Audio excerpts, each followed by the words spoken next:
right, ladies and gentlemen, we're going to go ahead and get started. Marvin's going to work with the echo as we get started here. First of all, I want to thank everybody for coming to this year's fall clinic. I'm going to turn it over to Adam, and then I'll introduce Mike in a second. So, CBO President Adam Brick. Good morning. No need to applaud me. I don't have any games to give you. All the applause you save for Doug. Doug Duvall. Good morning and welcome. First, let me thank, where's Mike? Is Mike in the building? Mike Barbee. Thank you for hosting us, Fairfax High School. We appreciate you having us here. This is not the first time you'll hear this all season. Sit down, Dermia. Want to give special thanks out to some folks who put this together. From my end, it just magically happens because I don't do anything. But there are a lot of people that do a lot of work to put this together. Scott Bach-Hansen, Mike Preston, Irv Green, Paul Klein, Joe Salcetti, Steve Gordon. And we couldn't do any of this without Marvin Dawkins videotaping up there. And this will be available on Huddle because it's going to be so riveting, you're going to want to watch it again. Especially this part. I'm supposed to make one thing crystal clear to you, that this does not count. It does not. Capital N, capital O, capital T, bold, underline, italic. Does not count as your National Federation of High School clinic. You still need to watch the video online. This does not count. How many people think this counts as the video for the NFHS? It doesn't. Put your hands down. This doesn't count as a scrimmage. Marvin, you have scrimmages left? Ton of them. Self-assigned. Arbiter. Schedule for this morning, we're gonna hear from the greatest interpreter in Northern Virginia, Mike Preston. Tom Dolan, the Associate Director of the Virginia High School League, and then Steve Gordon and Scott Bach-Hansen. So for the moment, I'm going to turn it over to Scott so we can get going. All right, first of all, I'd like to ask, how many applicant officials are here? Can you stand up if you're an applicant?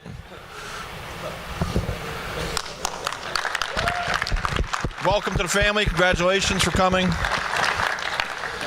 Transfer officials, if you're a transfer from out of state or another area, can you please stand? Welcome. This is the first year that in a long time we've invited the coaches. So I'd like to ask the coaches in the northern region that are here, if you could please stand up so that you can be recognized as well. All the coaches.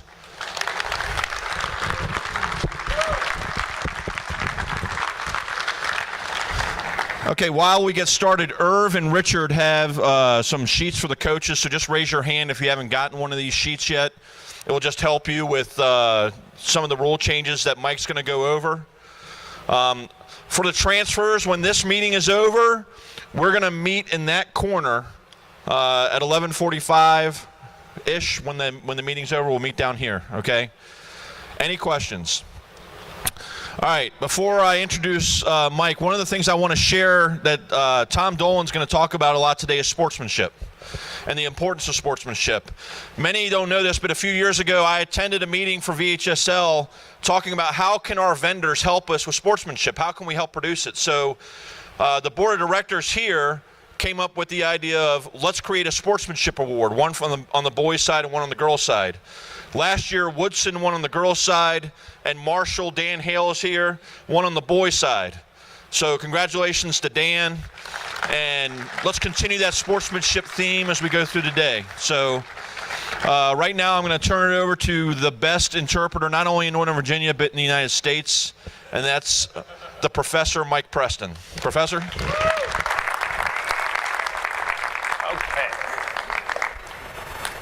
Thanks, Doctor. I like your introduction a lot better. Thanks.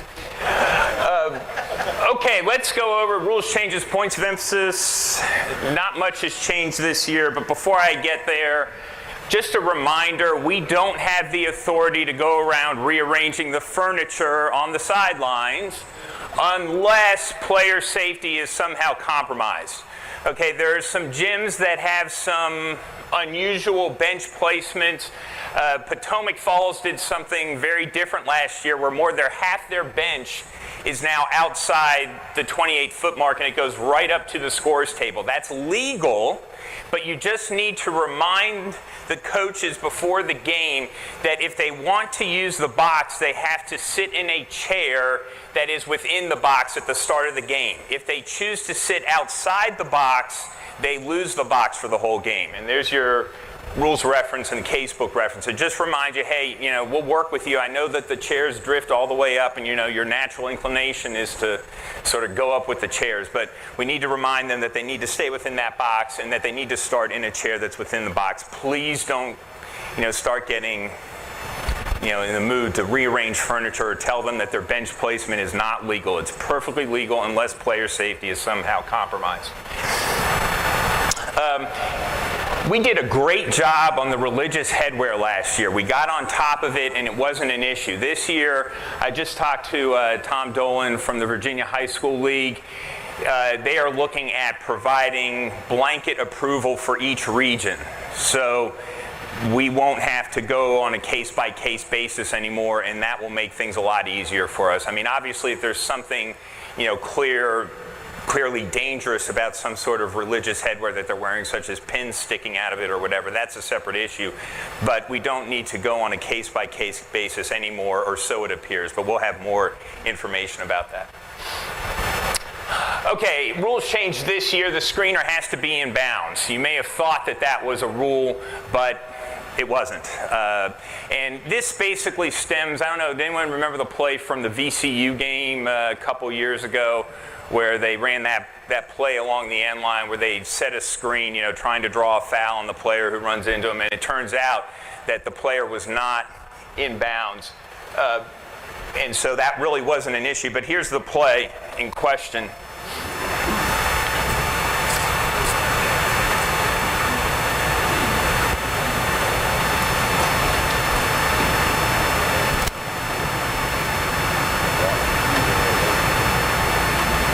Okay, you see that foot's out of bounds. Doesn't matter if he'd given him the time and distance necessary. Now, if that screener is out of bounds, it's an illegal screen.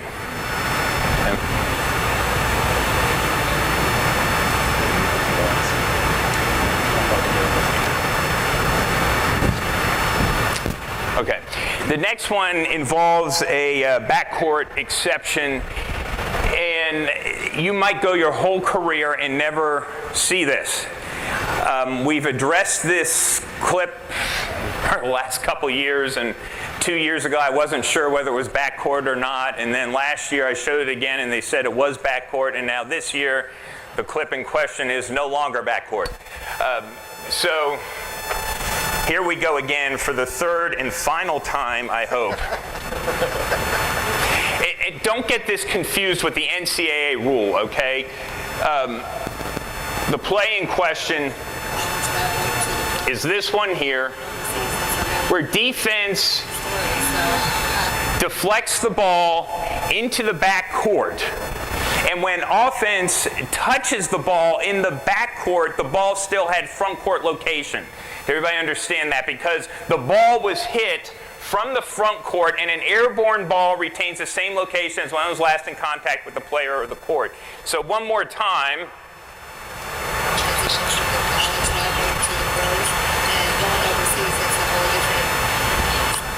Okay, the ball had, front court location when she touched it in the backcourt. And previously,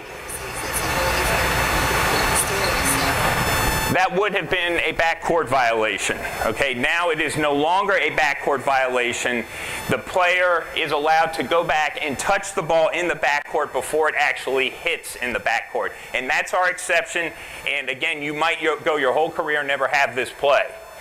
But this is still backcourt. Do not get it confused with the college rule.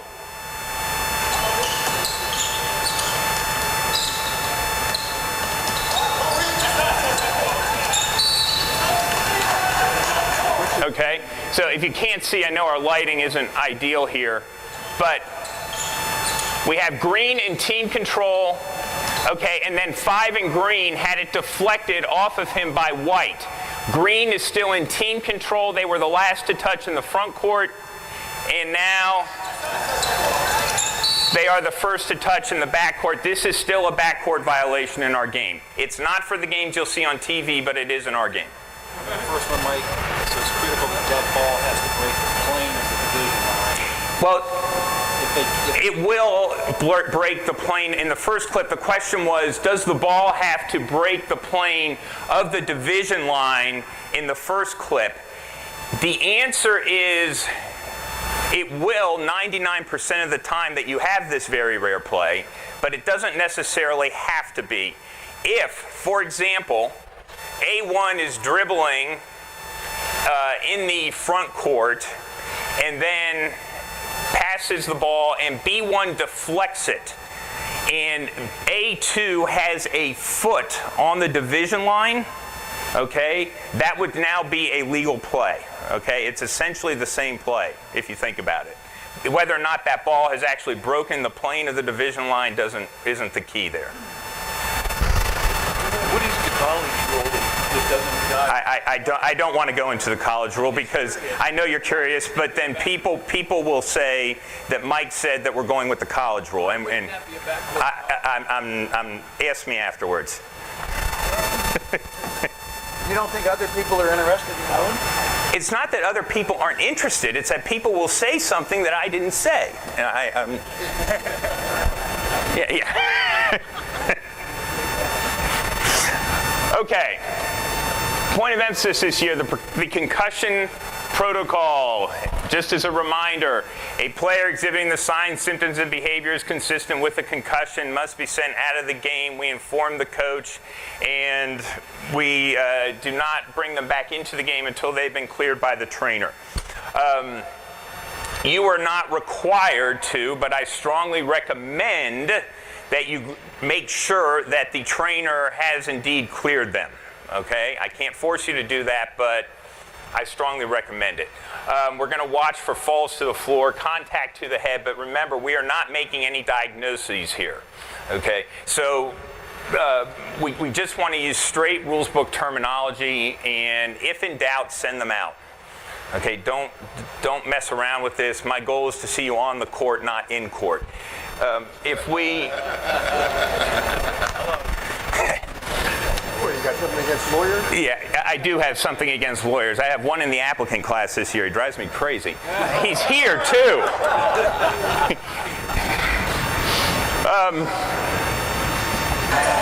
So, just as a reminder, and I'll just run it back. Pay attention what happens on the airborne player. He goes down. He starts to get back up.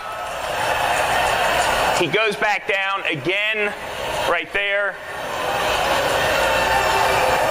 Okay, and we went over to him, the trainers went over to him. All I need to really see in a case like that is the player going down, and I'm sending him out in that manner. The fact that he got up and lost his balance and went back down, that's just icing on the cake there.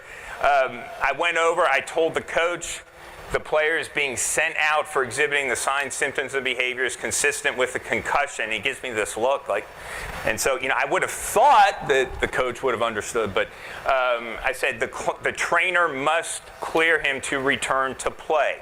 Amazingly to me, this player actually did appear to return to play. We brought him into the game.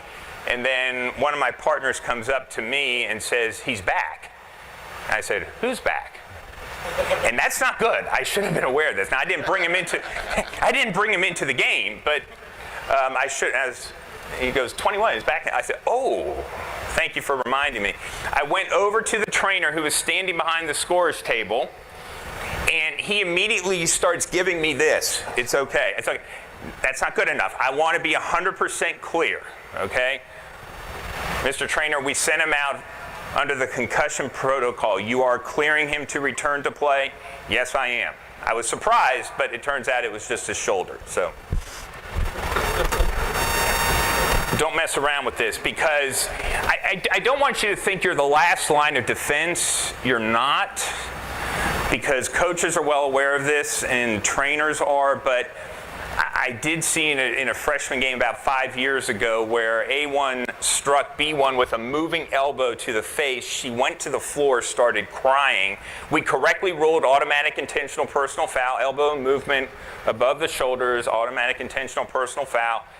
She's crying. Okay, right there we have a mood change, contact to the head, should have been sent out under the concussion protocol. Coach comes onto the floor. They take her back to the sidelines. The officials confer with the coach and then allow this player to attempt the free throws. And there's so much wrong there. I don't even know where to begin. But it turns out the trainer was in wrestling practice, and she wasn't in the gym. But whatever the case may be, we just can't allow something like that to happen. And I was shocked that the coach would too. So we need to be diligent about this stuff.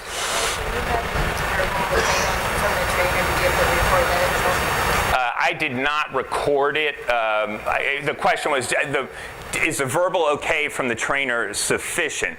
I don't really know how we're going to get something in writing from the trainer.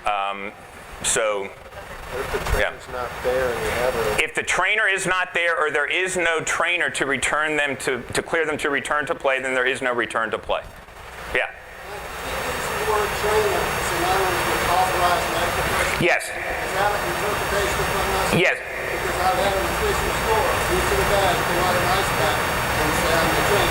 No. So the state association has a responsibility of determining who the authorized medical professional is. VHSL has in turn delegated that to the districts to determine. For all the districts we service, that individual is the trainer. Yeah.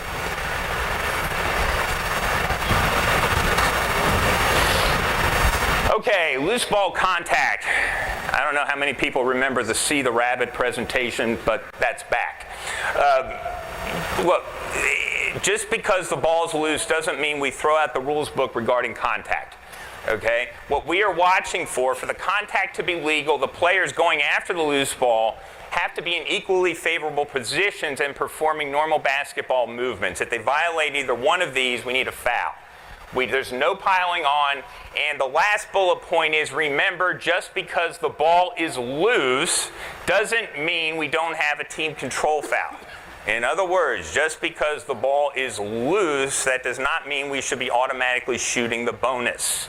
Okay? So if you find yourself going in one direction and then all of a sudden after a foul you find yourself going the other direction to shoot free throws, you need to start asking your partner questions, meaning, did the defense get control of that ball before the foul occurred? Okay, because presumably we're not going to have a try for goal in the air in this case, and certainly the ball won't be dead. Those are the three ways team control ends.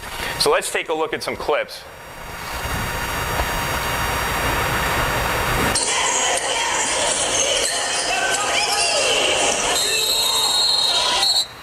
Okay, this is a foul. We can't just go with a held ball on this, which is sometimes what I think we default to.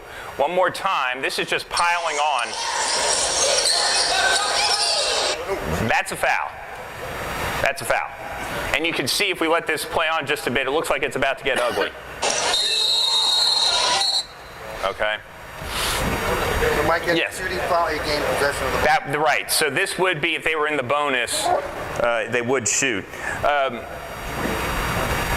Oh, yes. The question is, would we shoot the bonus in that case? The answer is yes. You want to do this? Oh, okay. How many fouls here?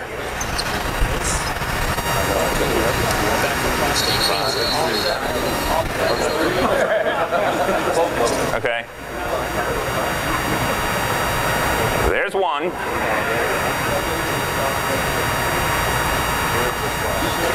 That's two. Maybe three there.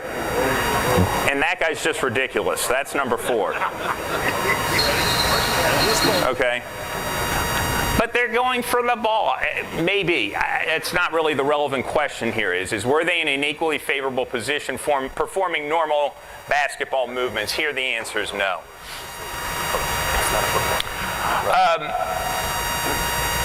I showed this clip a couple years ago. I'm not too proud of myself on this one.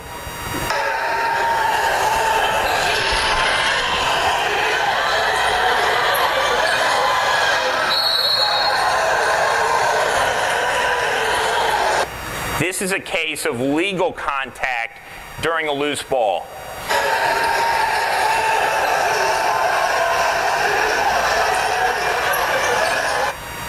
Equally favorable positions, performing normal basketball movements. I understand one guy got the worst end of the deal, but that's just too bad. Okay, that is legal incidental contact. This should not have been a foul. I got this wrong.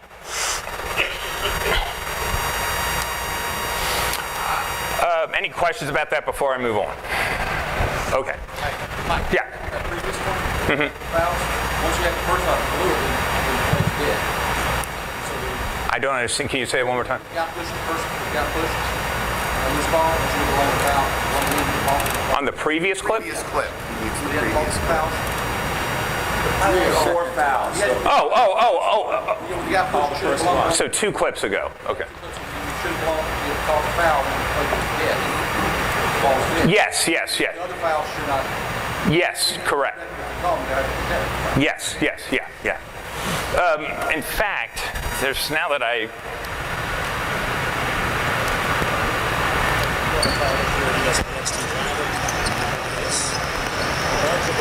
You're talking about that first foul by White there? Right. There'd been a whistle. Right. We wouldn't have had the rest of that nonsense if we had called that first foul. Correct.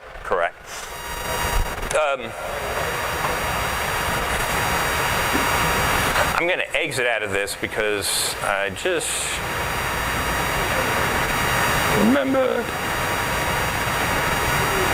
Okay, take a look at this.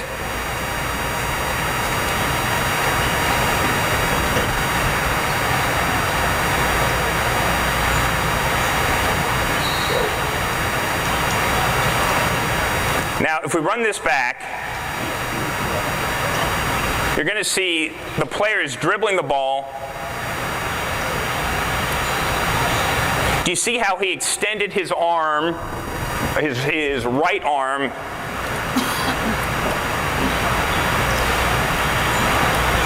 right there, and knocked Black to the floor?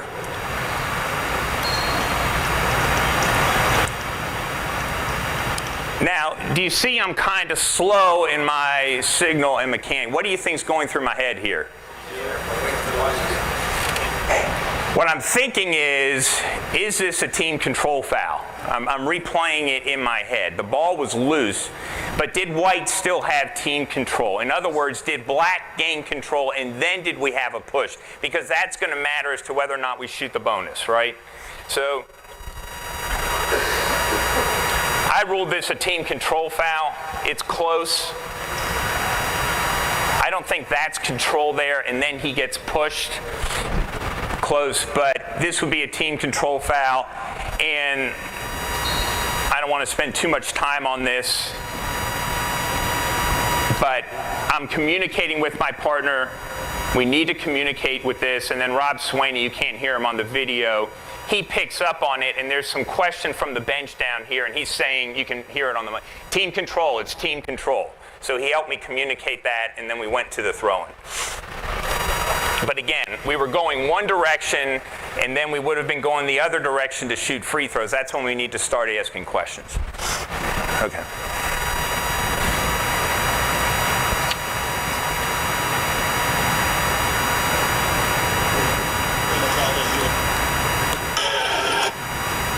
Okay, legal guarding position. These are just some reminders to obtain it. Again, it's a point of emphasis. 2 feet on the floor, facing the opponent. they are allowed to move to maintain it. Okay, we don't expect anyone to play defense standing still. It's just that when they're moving, they cannot be moving towards the opponent when contact occurs. If that happens, then it's a blocking foul. They're allowed to jump vertically. They have to get to the spot before the opponent goes airborne. The second to last bullet point is just a reminder to us that says, look, if they go trying to squeeze themselves into less than 3 feet of space between an opponent and a boundary line or two opponents, the greater burden's on them. However, the opponent can't, give them one of these or, extend a knee or whatever. Time and distance only matter if the opponent does not have the ball. Okay, if the opponent has the ball, time and distance are not factors in determining whether or not they've obtained legal guarding position. So we'll take a look at some clips. Again, I'm going to exit out of this.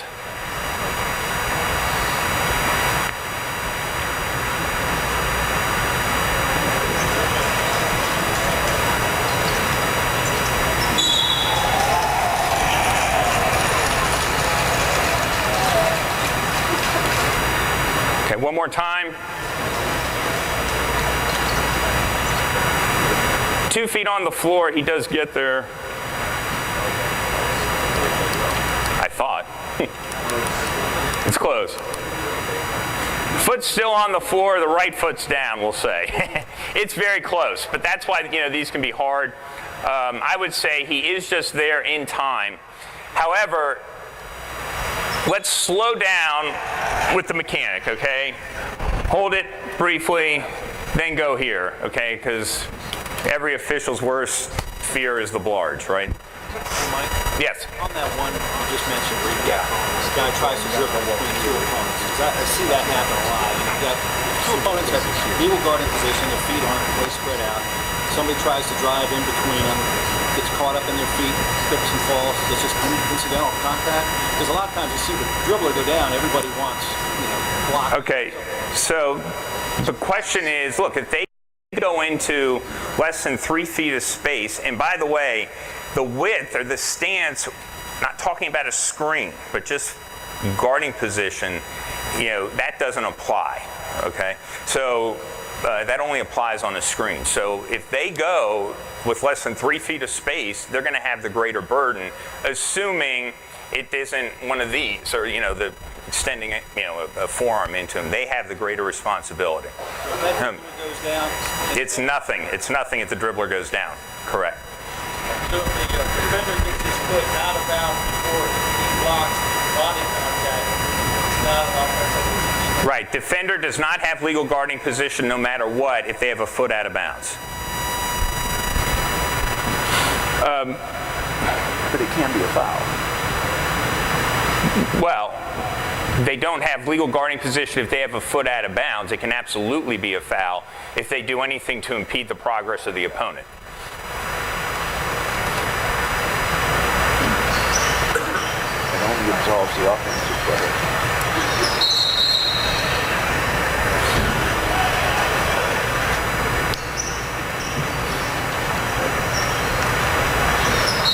Okay. This is legal movement, I hope we can agree, after legal guarding position is obtained. Okay, 2 feet there, and then moves to his right. That is legal movement, gets run over. Now, why did Trail not have a whistle on this? Right, we're working a bit too deep and we got straight line, right? You're going to have a greater burden in a two-person crew to get to the 28-foot line. It's not as big a deal here with the center official, okay? But I will just give you a friendly bit of advice. A lot of us, and it's happened to me, we have a crash and we have a lousy angle. We're straight-lined and we know it has to be something, but we don't call anything and we just freeze. Because we had a lousy angle, we don't want to guess, and that old saying, if you don't want to mess, don't guess. Well, that's usually true. But if you know it has to be something, and you choose nothing, you have a 0% chance of being right. Okay? So just keep that in mind.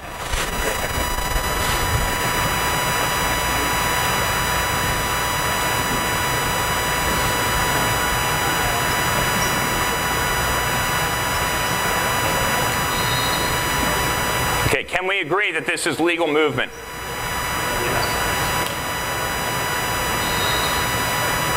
Okay, one more time.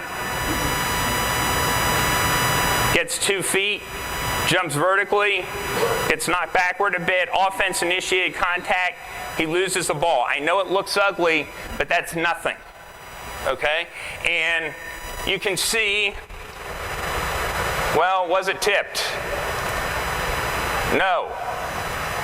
Okay? At least I don't think so.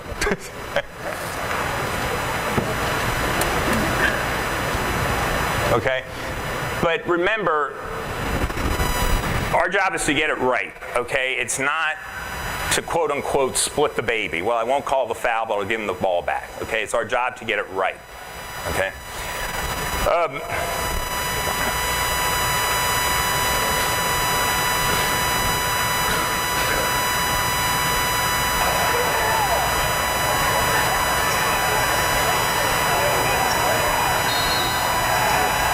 Are we okay with charge here?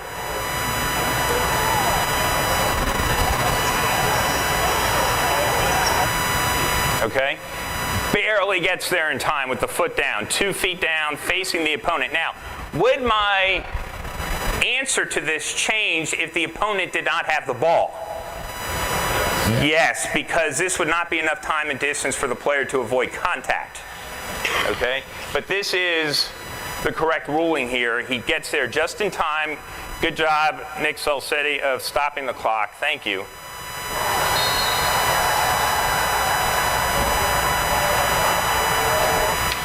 And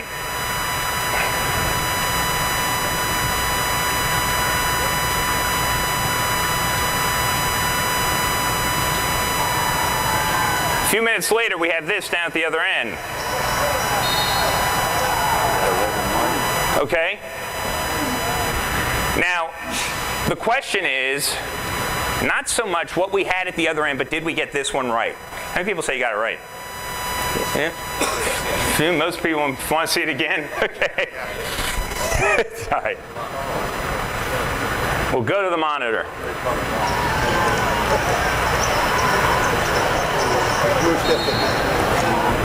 Do you see how the defender is moving forward after that opponent has left the floor? And that's the key here. So this takes, look, I'm going to, especially since we just had that play at the other end, this does take some courage because you know what's coming from this bench. And we want to strive for consistency, but if we go charge here, that would be foolish consistency. And again, now more than ever, it's about beat the tape. It's not the same play, okay? No matter how many times he gives us a signal. Okay? Now, he was being fine with it, and Nick does a good job of communicating what he had, and he accepts that, and this is good communication here. But again, we got to have courage. We got to do what's right. This is the one that'll get you into trouble. This is where we get ourselves into trouble.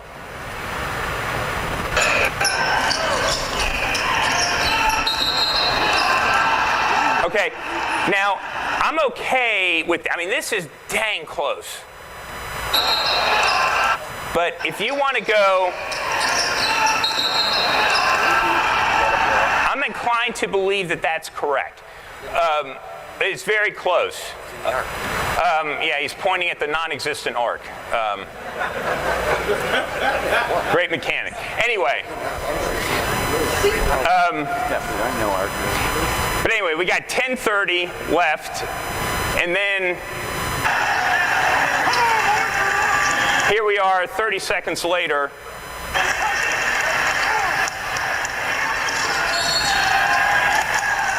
Okay. That is, for all intents and purposes, the same play at both ends, 30 seconds apart, and we got two different things. That will drive people crazy, okay? And this is when we get ourselves into trouble.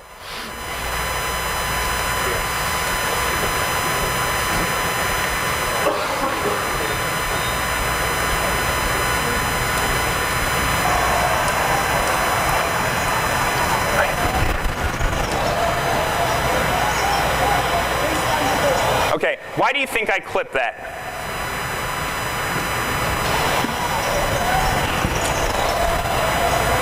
What needs to be going through my mind right now?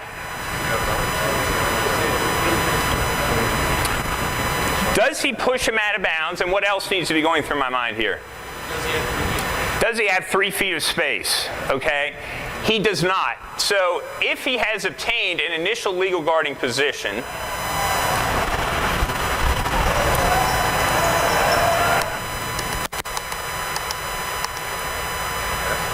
two feet on the floor facing the opponent, I would say yes.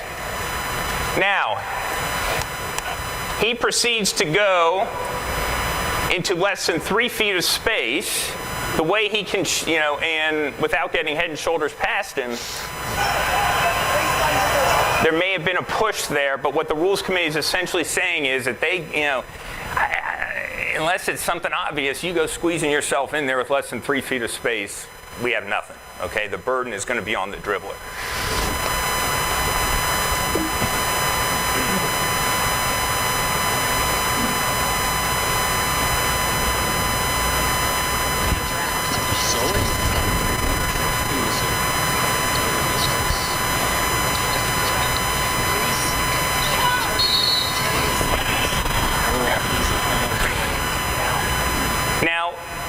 The last area where I think we really struggle is on picking up secondary defenders on the block charge.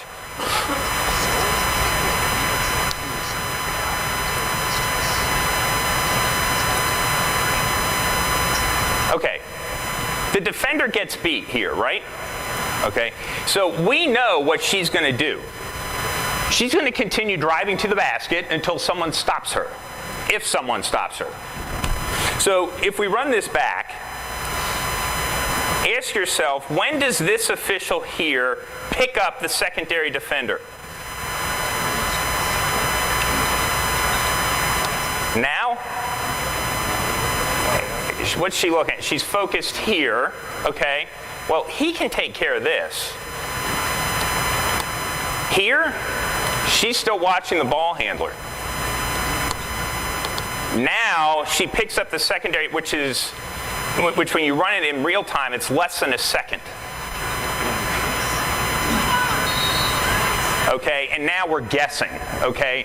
Under their rule, they got it clearly wrong, if you know what their rule is. In our game, she's barely correct, but she's still guessing. The point is this. Find the secondary defender as lead. Find the secondary defender, especially if that dribbler has beaten the primary defender. If the dribbler has beaten the primary defender, they're going to continue to go to the basket until a secondary defender comes in and tries to stop them. Okay, so that's who you want to find. You know what the dribbler is going to do.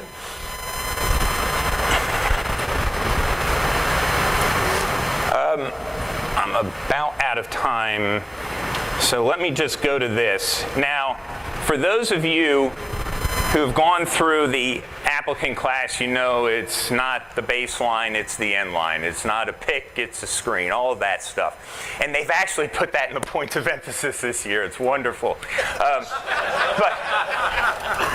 here's the thing, realistically, I know I'm not going to be able to get you to use that consistently, but here's the point. They did make a great point.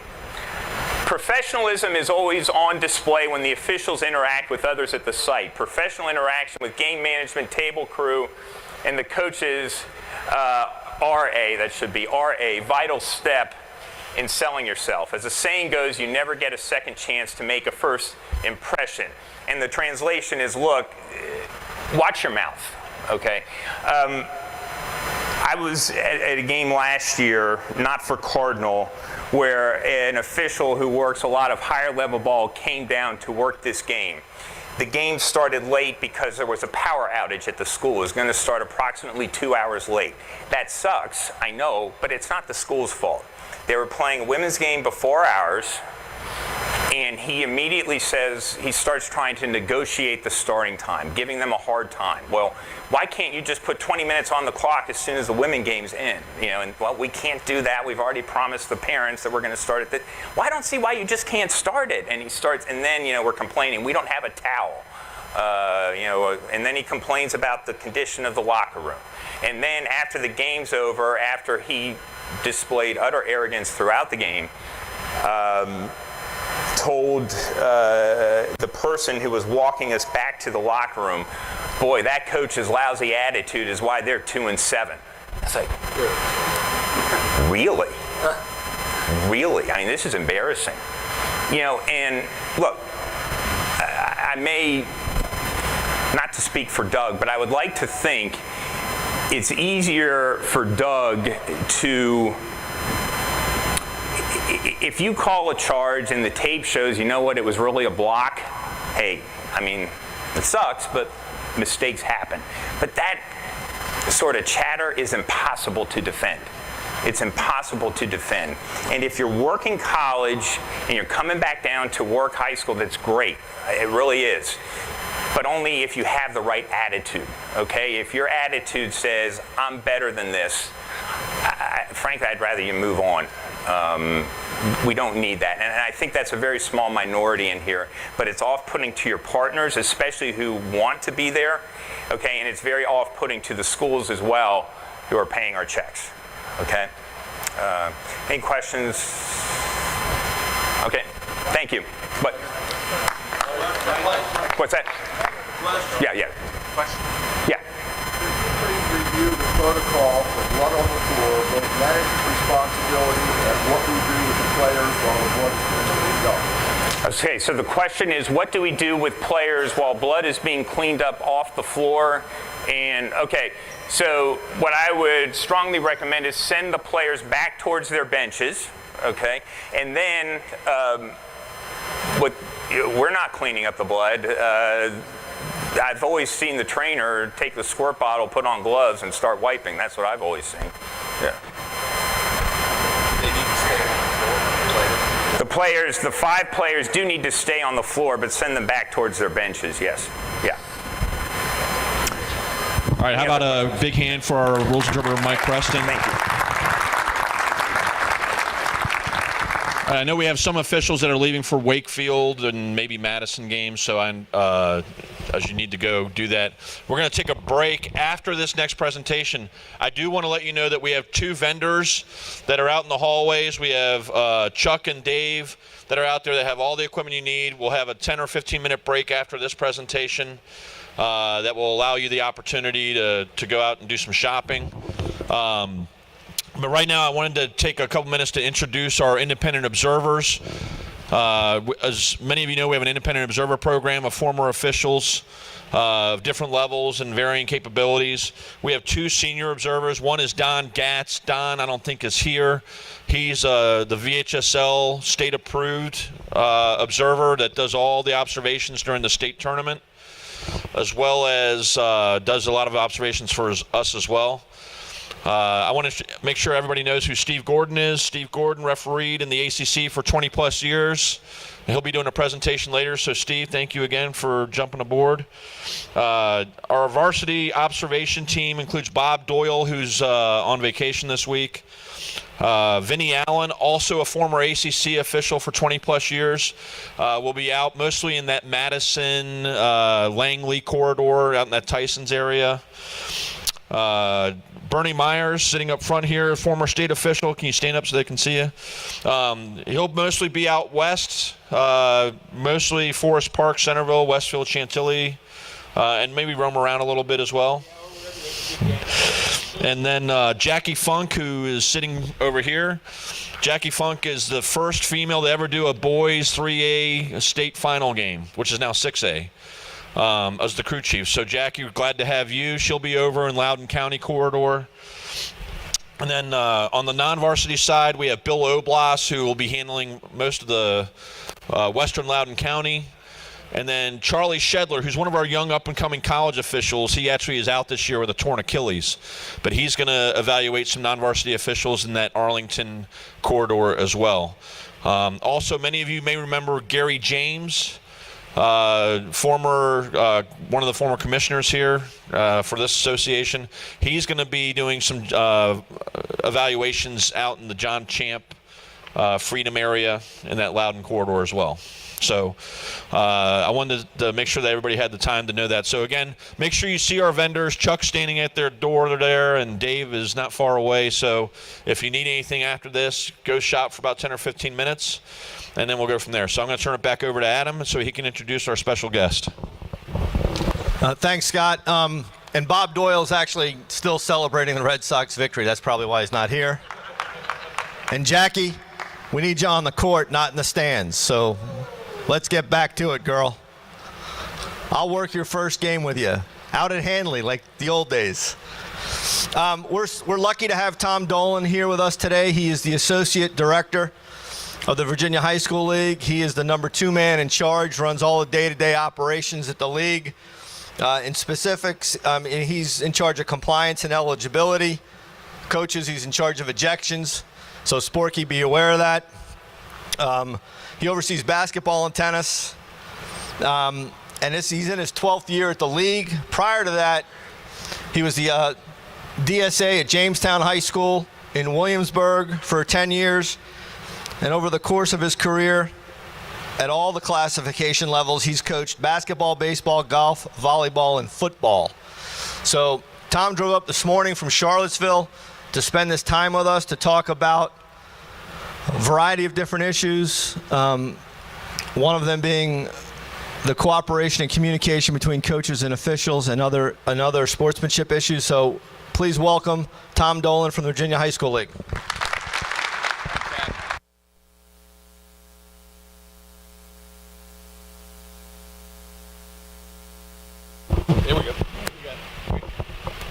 Thanks, Adam. I appreciate the opportunity to be here. Let me start off with a couple of things that will make you feel better about where I am. Have I ever been ejected from a high school game as a coach? Yes. Did I deserve to be ejected? That's up for discussion. The seed that stuck to the umpire's cheek, I have no idea where it came from. Have I had discussions with officials and other coaches about how things were going during a game? Absolutely. I make no bones about the fact that I know most about issues with discussing the officials to the media because I was on warning as a coach for a year because I did that. I know about being ejected from games, so understand, I get it. I was a coach of a number of sports for a number of years, very passionate about the game, and I was an official while I was in college, very passionate about that, both in basketball and baseball as an umpire. I umpired some preseason college games for William & Mary, so I'm familiar with both sides of this coin. I really appreciated Mike's presentation, and I'm going to hit on a couple of things out of that before I get started into my presentation today. On the religious headgear wear, coaches, if we get unanimous from a region, I think we can process this pretty easily and keep everybody on the same plane. So as you go back, coaches, to your administrators, we have regional meetings starting next week. Wednesday, we have 6C and 6D. I'm going to go back to the people that I oversee in the office as the assistant directors who are going to be in those meetings, and we're going to have this discussion about if we can get unanimous on religious wear, not date piercings, some other thing that's holding the hair up. That's not religious. We're going to make it be very specific. I think we can pull this off without having to do individual requests. It's going to make it easier on everybody. So I think that one we can work through. Again, it's going to have to be unanimous from the people who are in the room next week. With regard to concussions, I love what Mike said because this is significant to you as officials. You do not want to give the impression to anyone that you are saying that the athlete is concussed. You are saying that he is exhibiting whatever consistent with a concussion. Not, coach, I think he's showing he's got a concussion. Now you have become a medical person. You are not a medical person. Athletic trainers by state law are one of the people who can make this decision on return. And that's our source. EMT, on-site athletic trainers. And again, just like Mike said, absent the athletic trainer being there to make that call, they're not going back. If they come back on the court and the athletic trainer has said they're cleared to play, and as play goes on, you're going, nah, I'm sorry. And he still looks like he's got an issue. You're going back and say, I'm still seeing things that are consistent. I got to send him out again. There is nothing wrong with you making that kind of call. Just make sure when you do make that call that you are seeing things that you think are consistent with that kind of situation. And I will tell you that will put you in the best ground that you can be from an officiating standpoint. I want to make sure that you have the ability to contact me if you need to. I am going to say this to you. There are 316 member schools in the VHSL. I oversee compliance, eligibility, ejections, basketball, tennis, oversee 4 assistants in the office. So obviously getting 8,000 emails or 8,000 phone calls would be an issue. So I prefer that we go first through either the assigner, commissioner of officials.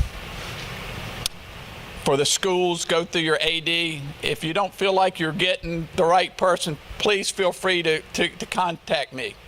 The email address is tdolan, TDOLAN at VHSL.org. I may route you back. I may answer your question, depending upon how easy I think it's going to be through a process. Because if you're asking me a question about your school and how they do things, I got to route you back through, because I'm not going to circumvent the school to do that. I'm not going to circumvent the association to answer those kind of questions. Let me hit on whistle for a minute. I don't do whistle. That's not my expertise. Faustina Lee, Kelly Haney, they're your people for whistle questions. So you can ask me a whistle question today, and the answer you're going to get is Faustina Lee, Kelly Haney, because I really can't answer your questions on whistle. I will tell you that I'm more comfortable with whistle than I was with arbiter, because we never could get arbiter on the phone. Process to change a rule. I know many of you would like to see some rule changes. There's a process for that. It goes to the National Federation. You go to the National Federation website, and they have a rule proposal form that you fill out. Currently, the person who oversees the National Federation hasn't put that form up for basketball. It should be up there. I'm going to have that conversation this week when I get back. And so you have the right to ask for a rule change. What will happen with that is the National Federation collects those, sends them to the person in charge of that sport in the state office. They approve them to move forward to the Rules Committee.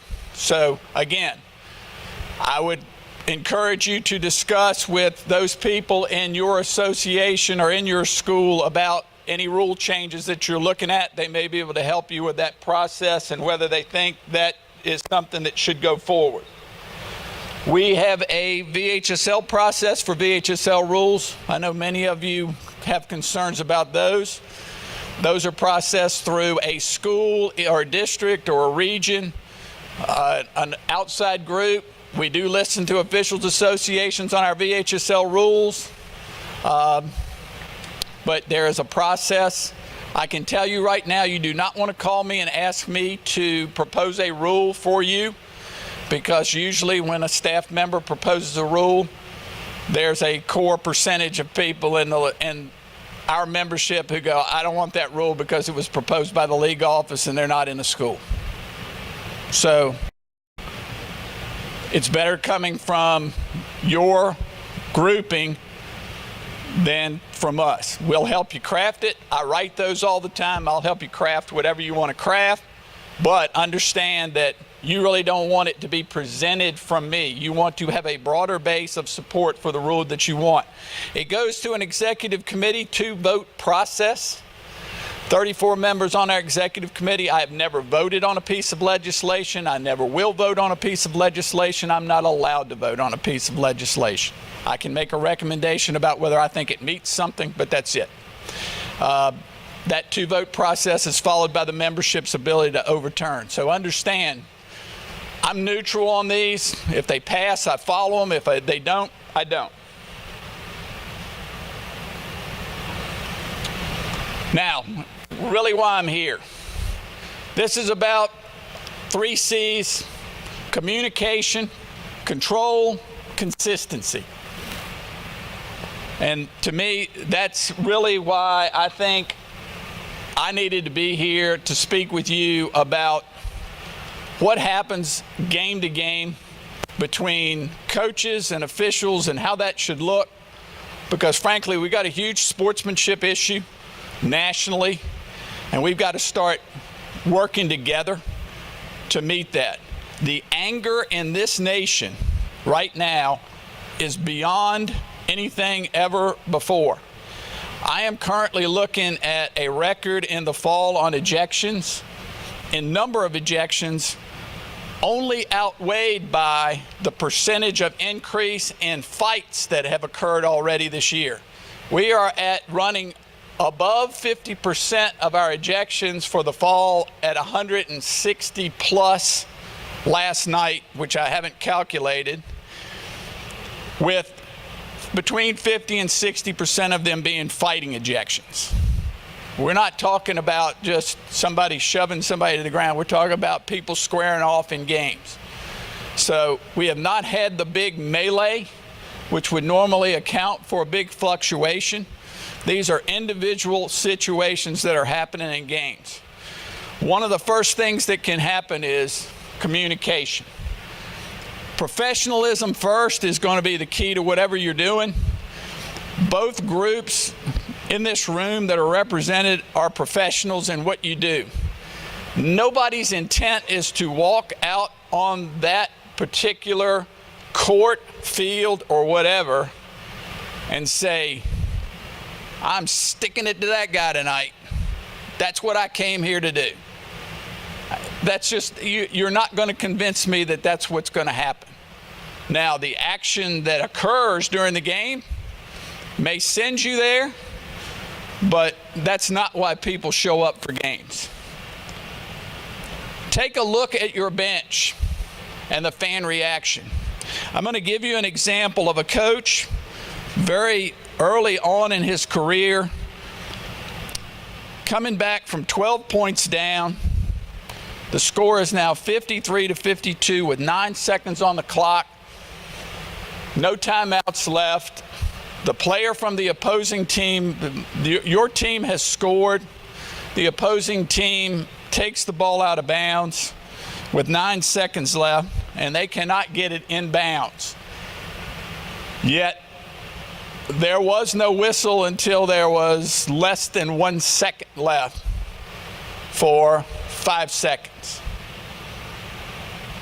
That coach went ballistic until his principal, who was the announcer for the game, sitting approximately this close to where the coach was, reached out and put his hand on the coach's shoulder and said, "Take a look behind you." And when this coach turned around, there were probably 40 fans who were within 3 feet of the coach, ready to go. That was my first learning experience about what my job was as a professional in coaching. because that could have been very ugly. This past year, we had a situation where two coaches came out of their respective timeout huddles to challenge each other at mid-court over I have no clue what, and 3 people ran out of the stands to get involved. The fortunate part about that particular situation was that was about all that was in the stands for the game.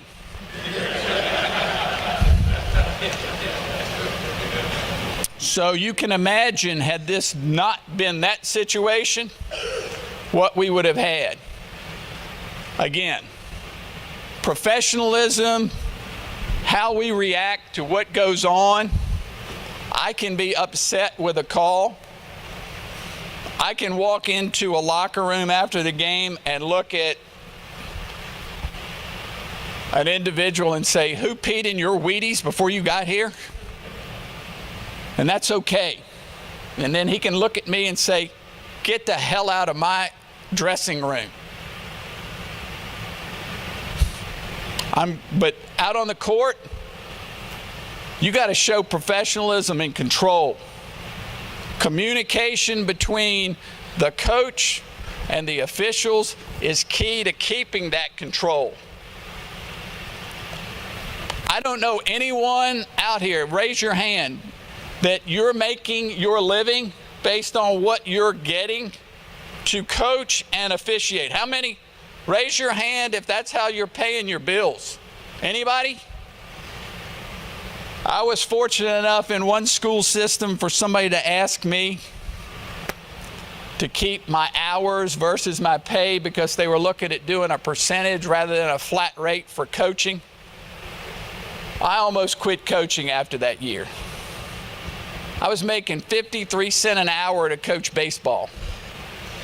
I was making $1.43 to coach basketball, and I was making $1.99 to coach football. 3 sports. It was great. My wife said, you know, there's a 7-Eleven about a mile from our house. You could serve a few Slurpees and make a few more dollars than that. So my point being, there is no one in this room that is making their living out of doing what you do. You are doing this for one of 3 reasons. Number 1, you have time that you don't want to sit around and just do nothing. That's the least. Number 2, you want to give back because you were there and you saw what it meant to be able to do what you did when you were younger. Or number 3, you love the sport and you love the young people that are part of that. And I'm going to say probably number 3 is the main reason, number 2 being a close second, and number 1 being not really there. I might make some beer money or some Christmas money, but I'm not doing this because of that. Why am I here? And now I want you to look around. Officials look at coaches. Coaches look at the officials. Look at them and take the other group away. Coaches, if everybody in this room was gone except you, how are you going to go out here? Who's going to do this? What's going to happen out here? Pardon my English, not a damn thing's going to happen out there because the games won't exist. Officials show up where a school has no coaches, and look at how many games you get to do. 0, because we've already had 4 schools that have announced dropping sports for this year because they can't find a coach to coach it.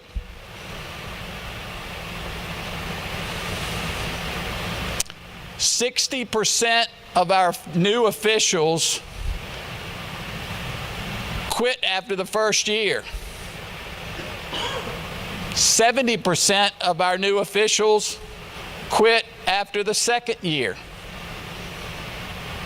The average age of officials at this point is right at 60. That's the median age. 60 years old. I've got guys doing baseball and softball. One guy's 85 years old. He did a state tournament game 2 years ago. And frankly, he was the best official that I saw the entire weekend. He was behind the plate, and he had the best strike zone of anybody there. And I know why. He had the experience. He dealt with every situation there was. And he loved the sport, and he was committed at 85 to showing, I can do this.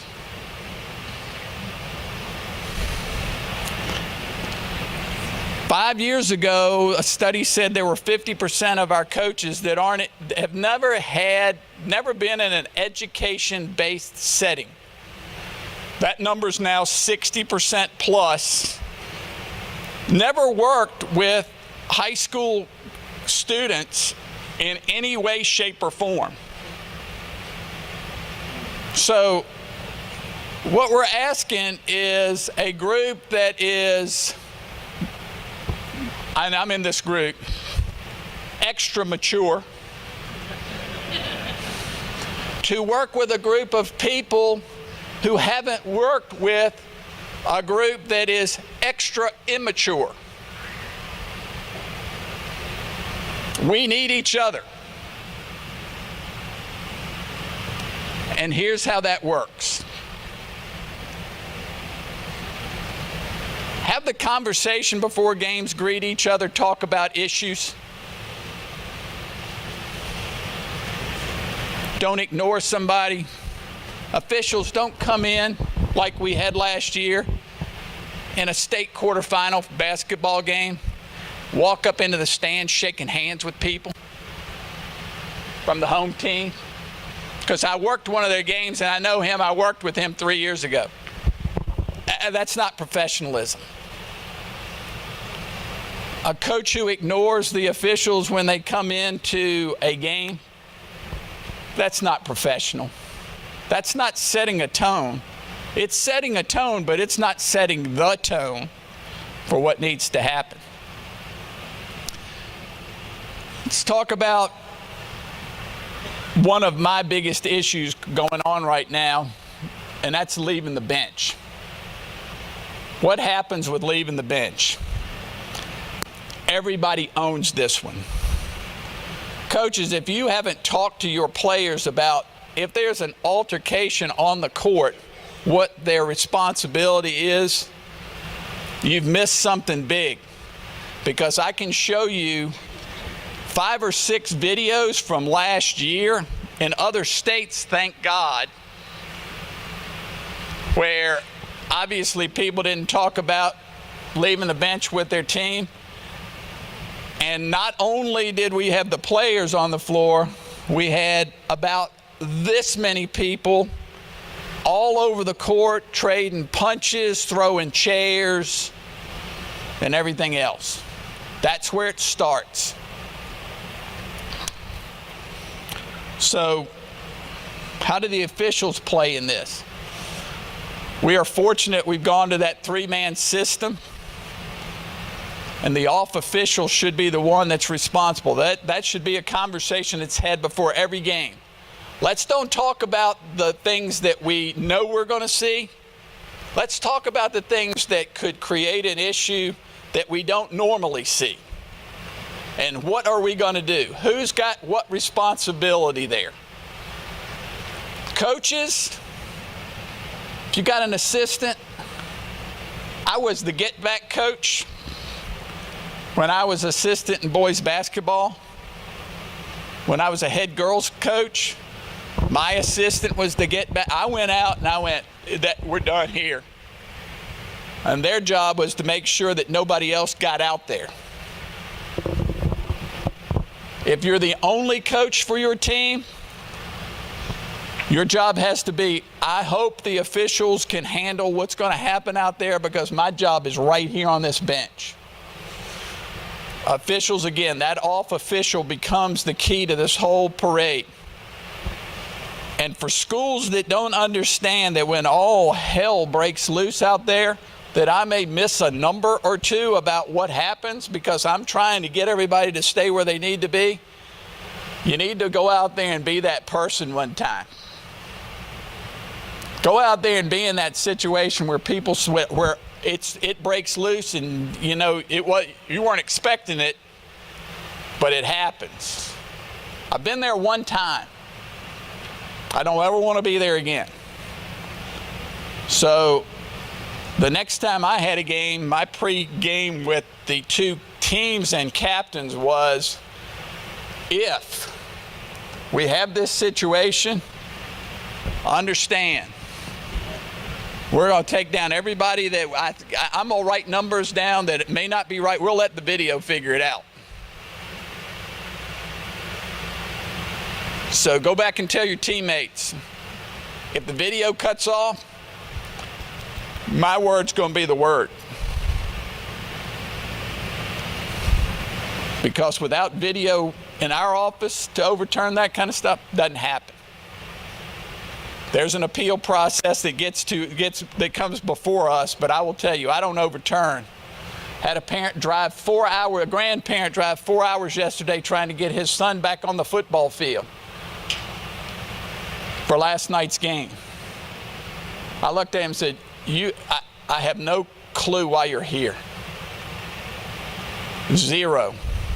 Number one, I'm not the first appeal process and they didn't go there. Number two, here's your grandson throwing a punch. I'm done. Got up and walked out. I left my boss sitting there with him. My job's over here. Fortunately, my boss knew exactly what I did, why I did it, and he looked at him and went, he's the guy. You saw the punch. I'm not changing his mind. So I'm sorry you drove 4 hours. I feel bad for the guy. I feel bad that his grandson missed his last game. I don't feel bad that he's not playing. I feel bad that he missed his senior season final game. I do feel bad. We're not jerks in the league office. I have a heart. My heart tells me lots of things that I can't follow through with in the league office. So, again, my job today is to let you know I get it. I'm here for you all. I love what you do. I am passionate about what I do, and I know you're passionate about what you do. And we just got to all work together, because we've got the only real game in town. We've got the only real education-based athletic program that exists, where we actually give a crap about whether you have a life after your athletics or not. We're not giving you money to play here. We're not asking you to be one and done here. You want to play 8 consecutive semesters in our league, you got to do something to get there. You got to be a good person in your school. You got to meet scholarship rules. You got to meet age rules. You got to meet transfer rules. Now, yeah, you can try to, and there have been people who have been able to skirt around those. But we're catching people too. And we have a great rule. You give false information to us, you're not eligible at any VHSL school for a year.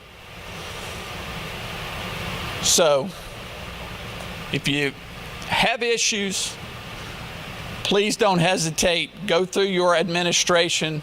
If they say, hey, I'd rather you just go ahead and talk to Tom, great. I want to open it up. I've got about 5 minutes on the clock, but I'll answer any questions you have. Again, whistle's not my big thing. Can't help you much there. Questions from the group. Issues you have, things you want to discuss, things I didn't discuss, things that just piss you off about the VHSL office. Now, if that doesn't get you to raise your hand, I don't know what else is going to do it. Yes. I got a question about a couple years ago, a rule was changed where coaches were allowed to come on the court during the altercation, where in the past the official had to back and what's they done to change that? You know, the reason they changed that rule from a National Federation standpoint was that the players generally are going to listen to me as the coach before they're going to listen to you as the official, and that if I let them on, that they're going to be able to help me de-escalate things on the court.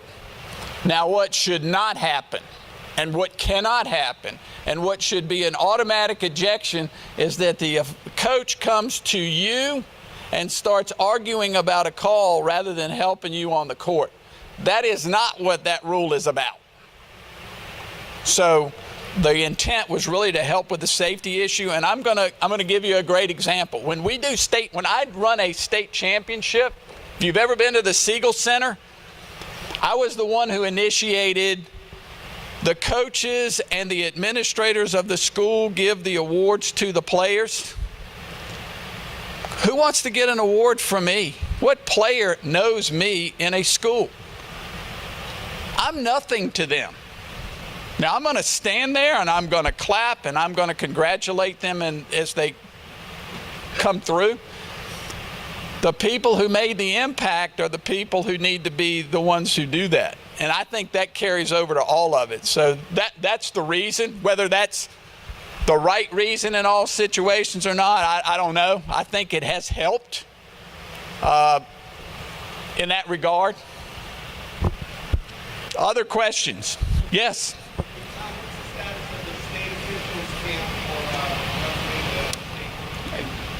That is a great question. The question was, what's happened to the status of the eval camp for state officials? We couldn't do that in all sports, so that kind of went away. It brings me to a topic that I wanted to cover, and I kind of didn't even go with my PowerPoint. I ran on my own today. Rice Commission. Coaches, you'll want to hear about this. The Rice Commission has trying to get recruiting away from what they'll call incorrigibles and to allow the schools to do it. So, in the NCAA's greatest wisdom, they have said, National Federation, you've asked to be part of what we do. Here's how we're going to do it. We want you to do team camps and 2 weekends in June for men basketball.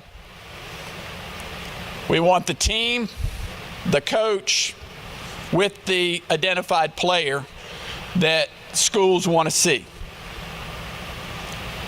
Well, immediately, for those of us in the state office, we went, wait a minute, men's only? What are you talking about?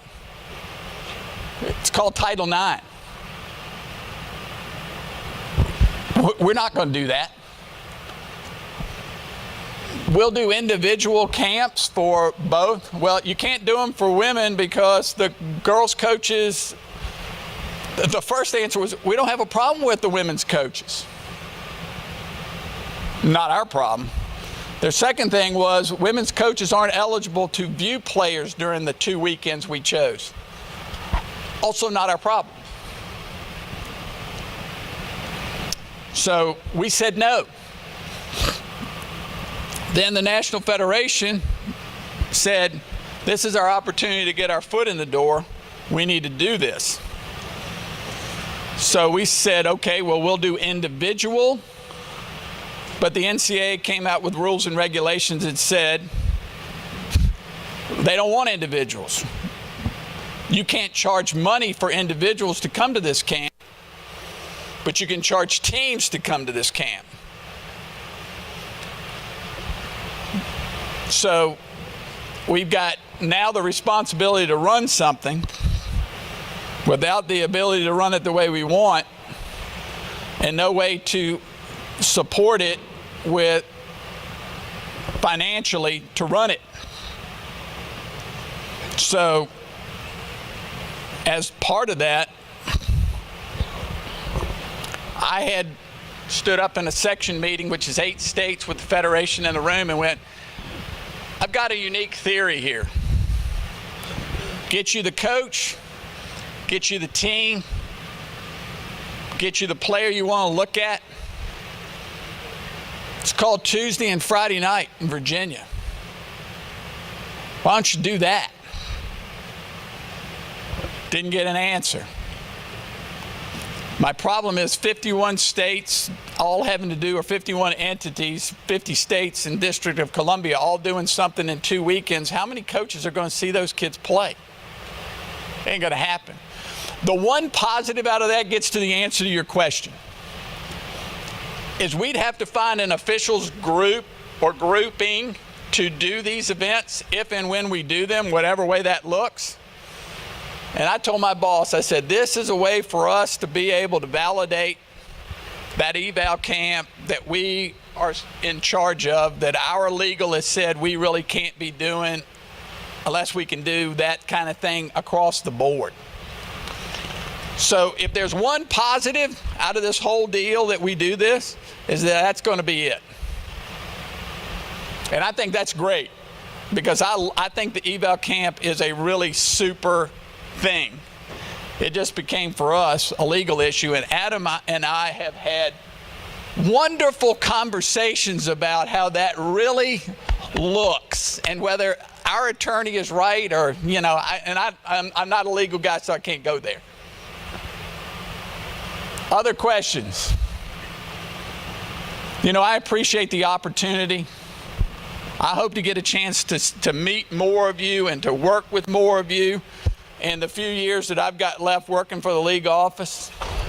And understand there are 4 assistants and an executive director who are just as passionate as I am about what we do every day.